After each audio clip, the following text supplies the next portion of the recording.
I'll start with my week. So on Thursday, was it Thursday? Yes.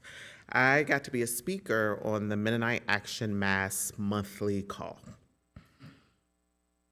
In full transparency, I've only ever been to one. I went to the very first one that kind of got spun up in the midst of the occupation of Palestine and the bombing of Gaza and all those things, but I had not made it back. And I'm giving myself grace for that, by the way. So give yourself grace if you're like, what, call? You know, whatever. We can't do all the things. But I was asked to come speak. It's Pride Month. They want the gays. I'm like, here, I am here, and I am available. Here I am. Never did I think I would get a gay corner at, but thank you. I see you. So here's a little bit of my inner monologue and my inner processing, and I wonder if it's the same for you. When asked to do these type of things, my heart often writes checks my capacity can't cash. And so I filter it through, okay, do I usually talk about this? What do I know about this? Okay, 60% maybe, like I don't have to have perfection, but like, do I know these words? Like, what does this word mean? And then I'm like, yes, I'll be there, let me know, I'm on my way. Then about a day when I'm looking at my calendar, looking at the week and I see it's like tomorrow, I go into a full spiral and panic. It's like, oh my God, why did you say yes? Who do you think you are? You don't know nothing about this. Are you sure you're even gay? I mean, you got a wife, whatever, but like, it's like, or when it's about blackness, well, I mean, you're black, but are you black? Like, it's like all of these things that make me feel like I am not qualified to do this thing. And I even start creating scenarios about what needs to happen so I don't have to attend. And I'm really sorry because some of it's very catastrophic, right? Like, well, I mean, if the power goes out on the whole block and then the Wi-Fi is down and my laptop dies, I can at least text and say I won't make it, and then I'm good. Like, I start like catastrophizing ways that mean I don't have to show up. I still want them to have the call because it's important. I just don't want to be there anymore. Then an hour or two before it's time, I have panicked, I've avoided, I've done 50 other things instead of preparing for this thing. The Spirit comes through, and maybe my prayer, as I say this, should be, Spirit, come quicker.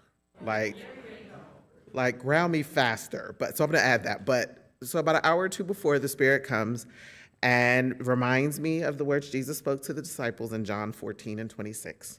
That even in my perceived shortcomings, my knowledge gaps, and my insecurities, that the Helper, the Holy Spirit, whom God will send in my name, will teach all the things and bring to remembrance all that I've said to you. And then I feel better, but I'm super tired because my nervous system has been going through. But I take a deep breath. I then go back and look to the original ask because at this point, I don't even know what you want me to do. And I get myself together.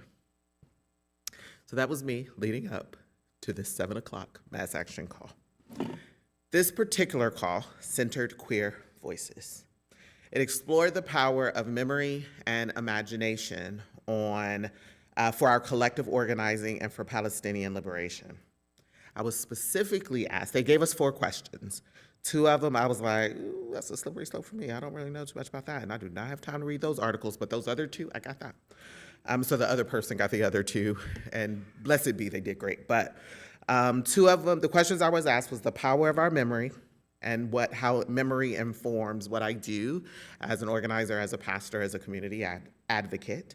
And the other one was what truths are dangerous to Christian nationalism and Christian Zionism.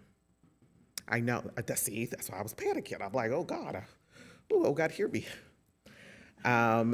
And what I was asked was to take these fragments, right, of memory, my thoughts, organizing, fascism, empire, like whatever words you want to put in there, and stitch them into something that could hold our hearts in this moment. When it was my turn to speak, and the call, they do have the Zoom. It was about a 90-minute call. And I mean, they cover everything in that monthly call. So even if you're choosing to divest from other sources of news as it relates to this, it was a very regulated and balanced way to hear about what was going on. It centers Palestinian voices. They covered like the No Kings protest. They covered the Washington, D.C. protest. They covered immigration. They covered what was going on in L.A. and ICE. They covered the birthright stuff. But it was different voices in different ways with songs weaved in between, because one thing we're going to do is sing, okay? And it did not feel, when I got off that call, I felt lifted and like, okay, we're doing something. And I'm part of something that's doing something. And so even if you might not be able to, like CNN and Colbert, and I don't know what you'd be looking at, but if you don't feel good about that or you can't read every article, this may be a good way to monthly engage in a way that offers more regulation from people who have kept that in mind. I will ask, I would write a note on this paper, but I don't like my stuff to have words on it. But I will ask Ms. Brenda to send out the link to this past call, because they sent it, and how to sign up if that's something you want to do. So when it was my turn to speak, I reflected on all the legacies I carry and the places of intersection. One of the things I shared was that memory does not only live in our minds. My memories are in my body. They are in every cell. They are at an atomic level, a molecular level. I've reminded those on the call about how dangerous empire finds memory, how dangerous memory is to those who seek to silence us. And the reason I know that, because I imagine if there was like a Hitchhiker's Guide to Oppression, the first step is to weaponize memory, to use it against us, to rewrite it, to erase it, and to change it so that systems can survive. But even knowing that in this made-up Oppression 101 handbook, I so hope there's not a handbook, we are here because someone resisted that. Someone remembered anyway. The truth survived because it was embodied. We're here, and it's not an accident. We are here, and it's not a coincidence. We are here because our ancestors made it, and we are now given an opportunity to make it. It is sacred, our memory. And when we hold that, and when we hold that fully and unapologetically, it's holy work. It's work grounded in truth, and it's that truth that I believe is the most dangerous thing to the establishment. I believe it's our truth that threatens Christian nationalism and Christian Zionism. It's the truth of a brown-skinned Palestinian disruptor named Jesus. It's the truth of enslaved and oppressed ancestor whose cries are still held by this land that I'm currently walking on semi-free.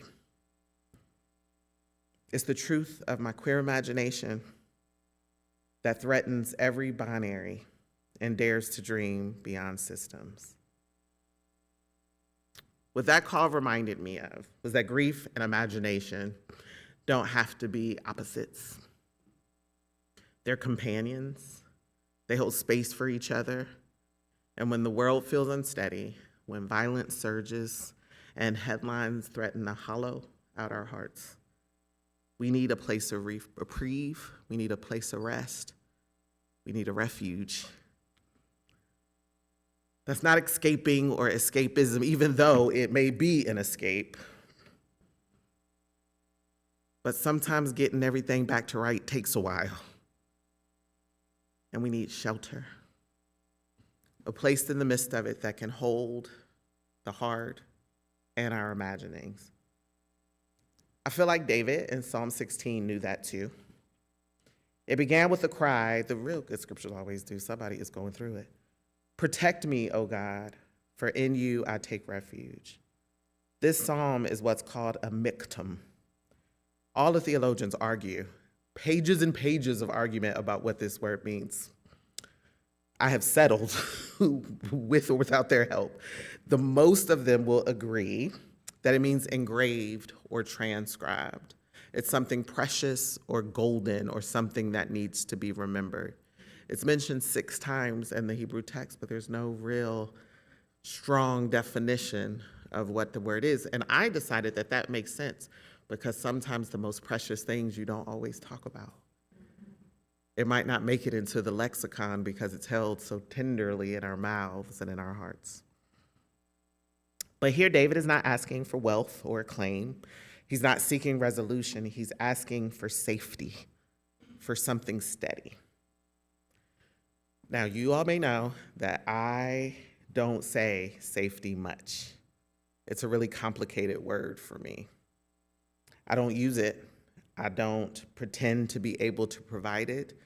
And even for the organizations that I'm part of, if I serve on your board, it is not part of your mission because I can't uphold that commitment because I can't promise safety. Breonna Taylor was murdered in her own bed while she slept. Safety is an illusion for me. However, for many of us, it may be contested, but I can get with refuge. That I understand.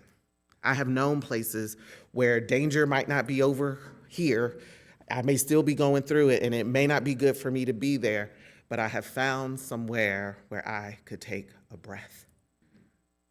I have found a place where I could rest, a place where I could be held, even when I couldn't fix the things going on around me. When David prayed this prayer, it was likely during some real instability. David was very familiar with what it meant to be chased down, betrayed, misunderstood. He also knew what it meant to cause harm, to fall short.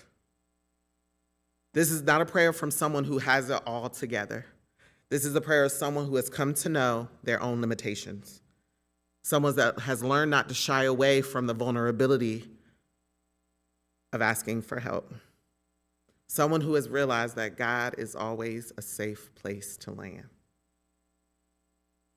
When I typed that last night, I just want to say that though I prepared my sermon last night, I just want the record to reflect that I had sent out my scripture on Monday. Thank you. And it wasn't even exactly lectionary because I'm about to take a little dive over here, but I felt really good. But I mean, that didn't help writing it, but I'm getting closer. So as I typed that last night, I was watching the Pee Wee Herman documentary. It's called Pee Wee Herman himself. It was so good. So I was watching that, and as I typed, someone who knows that God is always a safe place to land, I was like, I've never considered God as a place. That was perfect. All the scriptures and all the songs, God is a person. God in three persons, blessed Trinity. Like, it's the person of Christ. But what if God, too, is a place? Not just a being, but a location, a somewhere, a presence you can return to when the world is undone. A place that doesn't ask for your performance, that doesn't want your perfection. It just wants you to arrive, to show up honestly. I felt so much comfort in that, especially because I have not always known home or safety in my body or in places where my body is. A place like that, a God like that, is what the refuge is. In verse 5, the Lord is my chosen portion and my cup. You hold my lot. To me, that is a theology of enoughness. There's something about, as we live in this capitalistic world, the grind, the production, the value we place on output, how much we feel we have to prove our worth to acquire anything. But I feel like here God is calling us, David is calling us back to source.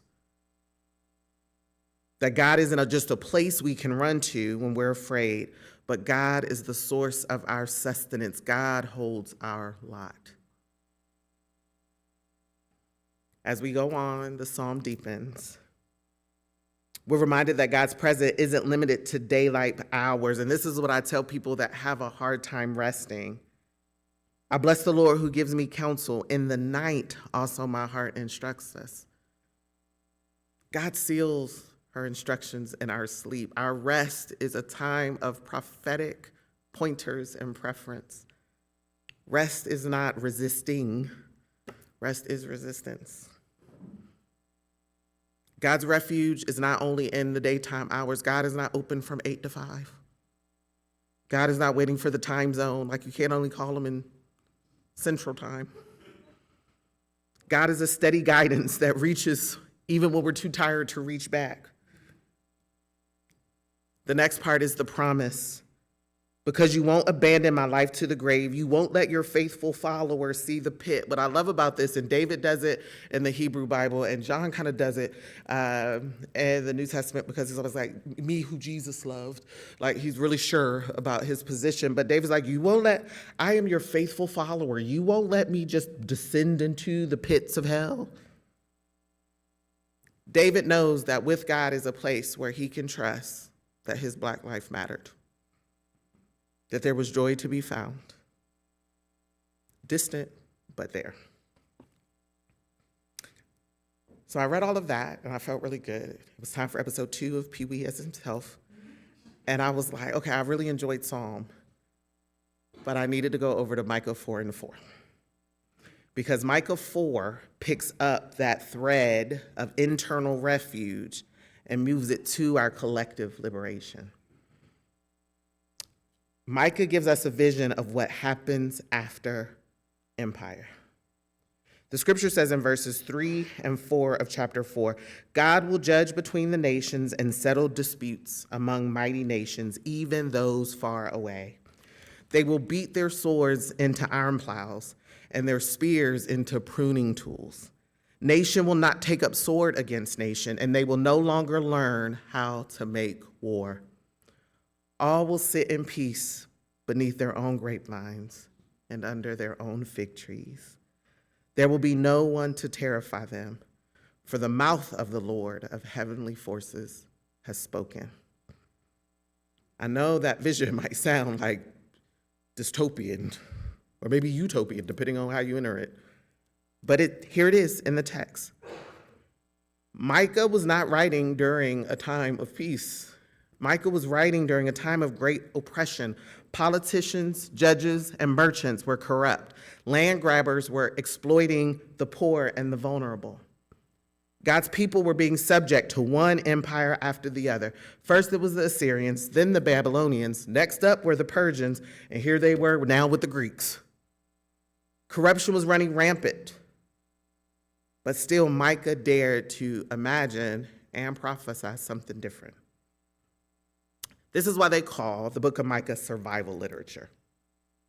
There's this commentary that I got last time I went to MinnoCon on Joel, Obadiah, and Micah, written by Daniel Ep Thiessen. He names 6 reasons why this text fits into that category. Today, I'm only going to give you 3.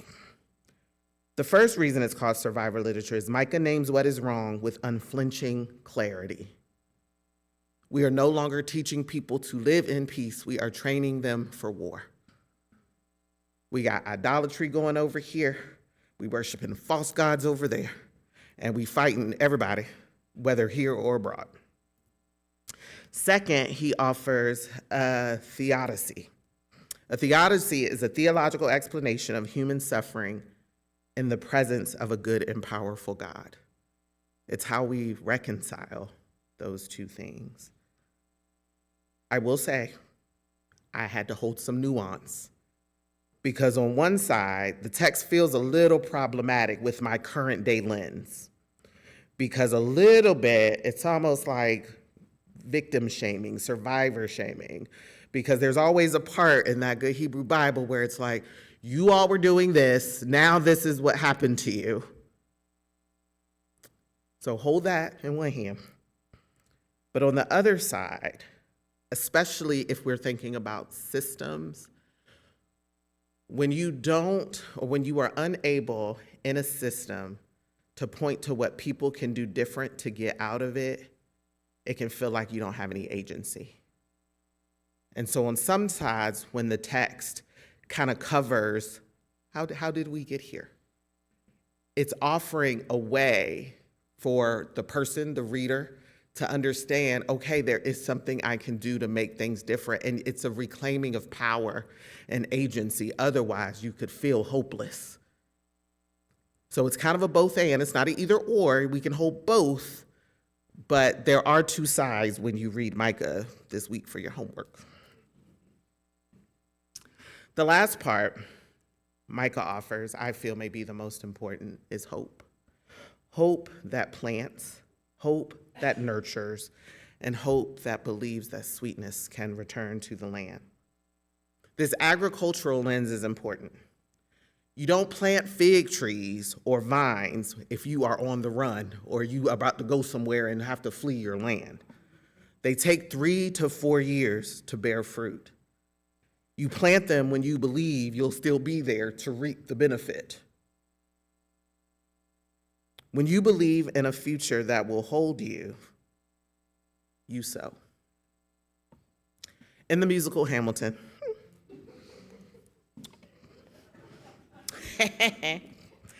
there is a scene. George Washington calls Hamilton over. Hamilton thinks he's about to say, oh, I'm running again. I'm running for president. I'm going to throw my hat in the ring. All is well. And George Washington is not saying that. He is stepping aside. He wants to rest. He wants to know peace. He wants to prepare the land for someone else to work it because he didn't got him through the whole dang American Revolution.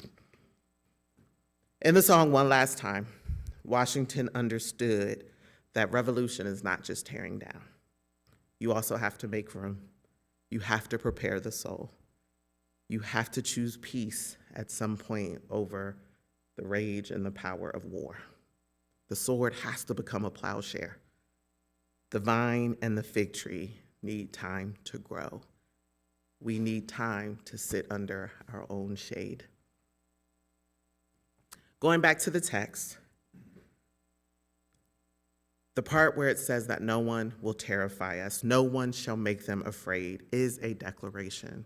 It's a promise that there will be a day where our refuge is not tied to systems, a day when shelter is not a privilege, a given, when our shelter and our refuge is a right, a birthright. In this cultural moment, that might feel far away, but we got to prepare anyway. We have to sing anyway. We have to pray anyway. We have to imagine anyway.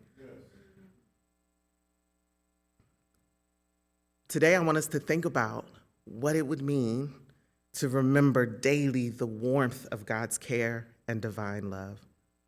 To remember that no matter how hard it gets, no matter what the report says, no matter what you see, what you hear, that there is a place of rest. I want us to reclaim our memories, not as the world has tried to give them back to us, but in the ways we know them to be true. I want us to remember the God who shelters, not by removing us from this world, but grounding us in creation. I want us to remember the God whose name, as Proverbs 18:10 say, is a strong tower that the righteous can run into it and be made safe. I am not deceived. I know it can be exhausting. I know showing up can make you tired. I know the news makes you tired. I know Facebook, social media, everything. I know we are weary. I know that when you step out into that world, it is heavy. Honestly, I know that sometimes when you step into here, it can be heavy. But even as we seek revolution, we need to remember rest. We need refuge. The root of the word revolution is revolve. This is all cyclical. This is all ever turning. There is a cycle, a rhythm. And if we don't pause, if we don't take breaks, if we don't find shelter, reconnect with source, we risk burning out before the fruit can arrive. This, to me, is the call from the text today. Across these scriptures, we are given a threefold vision. In Psalm 16, David's prayer, that's our personal refuge. In Micah 4, communal restoration, that's Micah's hope. And the promise of Proverbs in chapter 18 offers us a vision of divine security and God's strong tower. Together, they offer a shelter, holding us individually, together, and eternally. This layered vision of shelter is where I got to my title today. It has been my soundtrack for the week. The sermon title today, Give Me Shelter, is a song by the Rolling Stones, released in 1969. I was not yet born, but I hear it was a hard time. As a country, we were, again, in the thick of war, protest, and political upheaval. The opening line from the song says, "Ooh, a storm is threatening my very life today. If I don't get some shelter, oh yeah, I am going to fade away." That is what I have felt like. The storm is here, it is around us, it is within us. But as I read these scriptures, I was reminded, and still, love is a shelter. Community is a shelter. God is shelter. Thanks be to God. Praises be. So as we navigate these storms, in the midst of them, let's seek refuge. Let's co-create it with others. Let's prophesy peace. When you leave here, go grab some seeds and plant something that's going to take a little while and a little bit of faith to grow. Don't just grab the mint because you know that mint about to take over your whole yard. Grab something a little complicated. Don't go too far because I don't want you disappointed and now I got to help rebuild your faith. So find that middle for all of us. But plant that thing. Imagine this future where we are all free and where we don't just say it, but we believe it because it has been promised. And in those moments when the storm howls the loudest, return to what shelters you. Let it be prayer. Let it be P.B. Herman. Let it be people. Let it be memory. Let it be God. Knowing that the purpose isn't to escape the storm, it's to stand in it without losing yourself. I know this message ain't tidy. There's no bow. It may not feel complete because it ain't. The storm has not passed, but the shelter is here. God's presence is real and it's here. And we are invited to return to it again and again. Not because all the answers are in there, but because God is, because the promise is, because peace, which is our portion, is. Because even now, God is still our refuge, and we are still here, breathing, building, and becoming. May we find it.